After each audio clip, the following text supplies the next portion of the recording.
Hello friends, welcome to Chettinad அம்மணி channel. இன்றைக்கி நான் பார்க்க போகிற வீடியோ என்ன அப்படின்னா, சூப்பரான ரொம்ப காரசாரமான செட்டிநாடு நண்டு கிரேவி தான் பார்க்க போகிறோம். இந்த கிரேவி வந்து எங்கள் அத்தை செஞ்சாங்க ஊரில். இப்போ நான் அம்மா ஊருக்கு போயிருந்தேன்ல, அங்கே வந்து எங்கள் அத்தை செஞ்சாங்க. அவங்க வந்து ஒரு சமையல் மாஸ்டருங்க, ஹோட்டலே வச்சு நடத்திட்டு இருந்தாங்க. அவ்வளோ சூப்பராக ரொம்ப ரொம்ப டேஸ்ட்டாக அந்த நண்டு கிரேவி பண்ணியிருந்தாங்க. நாளைக்கு சண்டேனால எல்லோரும் நான்வெஜ் தான் வந்து வீட்டில் எடுப்போம். நாளைக்கு இதே போல் நண்டு வாங்கி இதே ஸ்டைலில் நீங்கள் செஞ்சு பாருங்கள். செஞ்சு பார்த்துட்டு கமெண்ட்ஸில் சொல்லுங்கள். அத்தையுடைய கை பக்குவம் எப்படி இருந்ததுன்னு நண்டு கிரேவி செஞ்சு பார்த்துட்டு சொல்லுங்கள். ரொம்ப ரொம்ப சூப்பரான செட்டிநாடு கிரேவிங்க, ரொம்ப நல்லாயிருக்கும். அப்படியே வீடியோவை ஸ்கிப் பண்ணாமல் பாருங்கள்.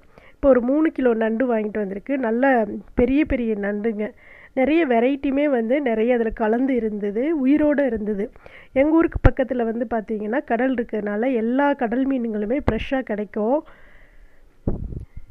இப்போ அம்மா ஊருக்கு போயிருந்தப்போ பார்த்திங்கன்னா ஒரு 3-4 ஃபேமிலி, தம்பி ஃபேமிலி, அக்கா ஃபேமிலி, அம்மா ஃபேமிலி எல்லோரும் சேர்ந்து ஒரு 4-5 ஃபேமிலி சேர்ந்து உட்காந்து சமையல் பண்ணோம். இப்போ நண்டெல்லாம் சுத்தமாக க்ளீன் பண்ணி முடிச்சுட்டு அதுக்கு தேவையான வெங்காயம், தக்காளி, பச்சை மிளகாய் இதெல்லாம் வெட்டி வச்சுட்டாங்க. நம்ம வருஷத்தில் ஒரு டைம் போய் சொந்த பந்தங்களோடு இருந்துட்டு வர்றது அவ்வளோ ஒரு சந்தோஷங்க. மைண்டு அவ்வளோ ரிலாக்ஸாக இருக்குது. இப்போ வந்து வெளியில் வந்து அடுப்பு போட்டு அதில் வந்து விறகடுப்பு வந்து மூட்டினாங்க. இப்போ இது பார்த்திங்கன்னா சிக்கனும் எடுத்துகிட்டு வந்திருக்காங்க. இது வந்து உப்பு கறி செய்கிறக்காக. இதை வந்து அடுத்த வீடியோவில் உங்களுக்கு கொடுக்குறேன். கிட்டத்தட்ட ஒரு 3 சமையல் பண்ணாங்க அன்றைக்கி, விதவிதமாக செஞ்சாங்க. இப்போ அந்த சிக்கனை தான் வந்து தனியாக கொட்டி வச்சிட்ருக்காங்க. இன்றைக்கி நான் காட்ட போகிறது நண்டு கிரேவி மட்டும்தான். அடுத்தடுத்த வீடியோவில் மற்றதெல்லாம் வந்து உங்களுக்கு நான் வீடியோவாக கொடுக்குறேன். இப்போ அடுப்பில் ஒரு கடாய் வச்சுட்டாங்க, பெரிய சட்டி வச்சுட்டாங்க, பிரியாணி அண்டா மாதிரி வச்சுட்டாங்க. அதில் வந்து பார்த்திங்கன்னா தேவையான அளவு எண்ணெய் ஊற்றி பட்டை, கிராம்பு, சோம்பு, நம்ம பிரியாணிக்கு போடுற ஐட்டம் ஃபுல்லாமே அதில் போட்டாங்க.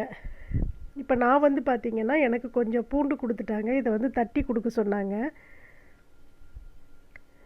இப்போ இந்த சவுண்ட் எல்லாமே மியூட் பண்ணியிருப்பேன். ஏன் அப்படின்னா நாங்கள் அப்படியே குடும்ப விஷயங்கள் எல்லாம் பேசிக்கிட்டே வந்து நல்லா கலகலன்னு சிரிச்சுட்டு அப்படியே வேலைகள் செஞ்சிட்ருந்தோம். அதனால் வந்து அதெல்லாம் மியூட் பண்ணிவிட்டு கொடுக்குறேன். இப்போ இந்த தாளிதத்தில் நான் முன்னாடி சொன்ன மாதிரி பட்டை, கிராம்பு, சோம்பு, பிரிஞ்சி இலை, அப்புறம் பார்த்திங்கன்னா ஏலக்காய், கடல் பாசி, இது எல்லாமே வந்து கொஞ்சம் கொஞ்சம் போட்டிருந்தாங்க. ரொம்ப ரொம்ப நல்லா இருந்ததுங்க. இந்த டேஸ்ட்டு நான் சாப்பிட்டதே கிடையாது, அவ்வளோ சூப்பராக இருந்தது. இப்போ அந்த தாளிதமெல்லாம் அப்படியே பொரியிற வரைக்கும் அப்படியே வந்து அடுப்பில் வச்சுருந்தாங்க. அதுக்கப்புறம் பார்த்திங்க அப்படின்னா கருவேப்பிலை போட்டாங்க.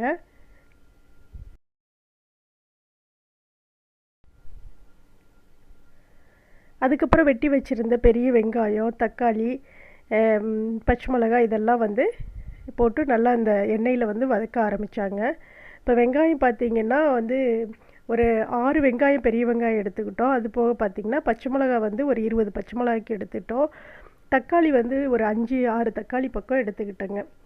மீடியம் சைஸ் தக்காளி தான். அது எல்லாமே வெட்டி சின்ன சின்னதாக கட் பண்ணி கொடுக்க சொன்னாங்க. எல்லாம் கட் பண்ணி கொடுத்தோம்.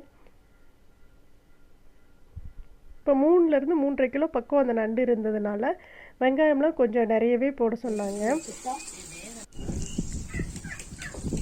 நான் ஃபஸ்ட்டே சொன்ன மாதிரி இவங்க ஹோட்டல் வச்சு நடத்திட்டு இருந்தாங்க. அதனால் இவங்க வந்து சூப்பராக சமையல் பண்ணுவாங்க. ரொம்ப ரொம்ப நல்லாயிருக்கும் சமையல்.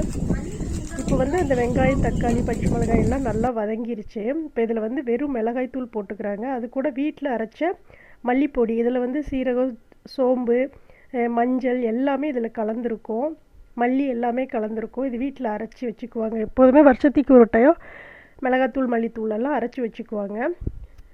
இப்போ அந்த பொடி வந்து தாளிதத்தில் சேர்த்ததுக்கப்புறம் கழுவி வச்சுருந்த நண்டை அது கூட சேர்த்துட்டு நல்லா வந்து மிக்ஸ் பண்ணி விட்டாங்க.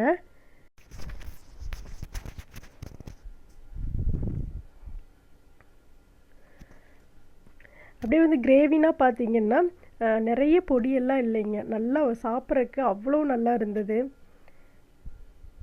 எல்லாம் கடன்னு வேலைகள் செஞ்சாங்க. இப்போ பார்த்திங்கன்னா ஓரளவுக்கு நல்லா வந்து அந்த இதில் ஆவியில் நல்லா வெந்ததுக்கப்புறம் கொஞ்சம் வந்து புளி கரைச்சிக்கிட்டாங்க. ஒரு எலுமிச்சம்பழ அளவை விட கொஞ்சம் கம்மியாகவே புளி சேர்த்துக்கிட்டாங்க. ஏன்னா புளி சேர்க்கணுமாமா நண்டுக்கு. நான் பெரும்பாலும் புளி சேர்த்து செஞ்சதில்லை. அவங்க புளி சேர்த்து செஞ்சாங்க. அவ்வளோ சூப்பராக இருந்துச்சுங்க. எந்த ஒரு ஸ்மெல்லும் இல்லை. ரொம்ப ரொம்ப நல்லா இருந்தது.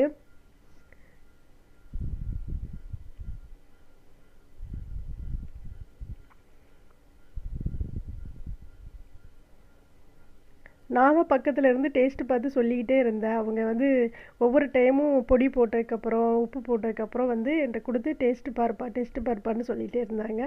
பக்கத்தில் இருந்து வீடியோ எடுத்துக்கிட்டு டேஸ்ட்டு பார்த்து சொல்லிகிட்டே இருந்தேன். அவங்க கைப்பக்குவம் அவ்வளோ சூப்பராக இருந்துச்சுங்க. ரொம்ப ரொம்ப நல்லா பண்ணியிருந்தாங்க. அதுக்கப்புறம் இப்போ கொஞ்சம் வந்து காரம் கம்மியாக இருந்தது. அதில் வீட்டில் அரைச்ச மிளகாத்தூள் கொஞ்சமாக சேர்த்துக்கிட்டாங்க. இதில் இனிமேல் ஒரு பேஸ்ட்டு அரைச்சி ஊற்றுறாங்க இதில். அதுதான் இந்த கிரேவிக்கு அவ்வளோ டேஸ்ட்டு கொடுக்குது. இப்போ அப்படியே வந்து ஒரு தட்டு வச்சு மூடாமல் நம்ம பக்கத்தில் நண்டு அலசி கொடுத்த அந்த சட்டியை வச்சே மூடிட்டாங்க. மூடிட்டு இப்போ வந்து நல்லா ஓரளவுக்கு நண்டு வெந்துருச்சு. அது கூட கொஞ்சம் வந்து உப்பு கம்மியாக இருந்ததுன்னு உப்பு சேர்த்துக்கிட்டாங்க.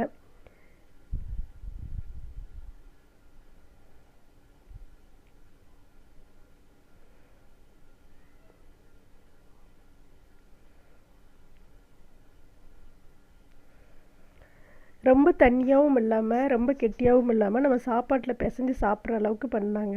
இப்போ பார்த்திங்கன்னா கொஞ்சம் தண்ணி எடுத்துகிட்டு அதில் அந்த காஷ்மீர் மிளகாத்தூள் இருக்குல்ல, வெறும் கலர் கொடுக்குறது காரம் இல்லாமல், அது கொஞ்சமாக சேர்த்துக்கிட்டாங்க அந்த கலருக்காக.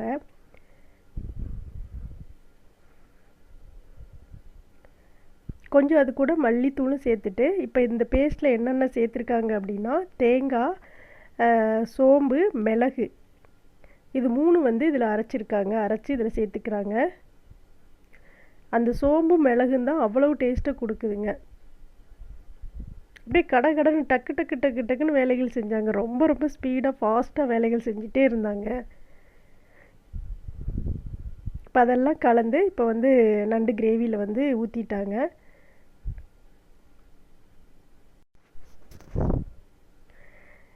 இப்போ எல்லாத்தையுமே நல்லா கலந்து விட்டுட்டாங்க. இப்போ டேஸ்ட் பார்க்குறோம். உப்பு காரம் எல்லாமே கரெக்டாக இருக்கணும். எல்லாமே சூப்பராக பர்ஃபெக்டாக இருந்தது. இப்போ என்னென்னா அந்த நண்டு கொஞ்சம் வேகிறதுக்காக கொஞ்சமாக வந்து தண்ணி சேர்த்துக்கிட்டாங்க.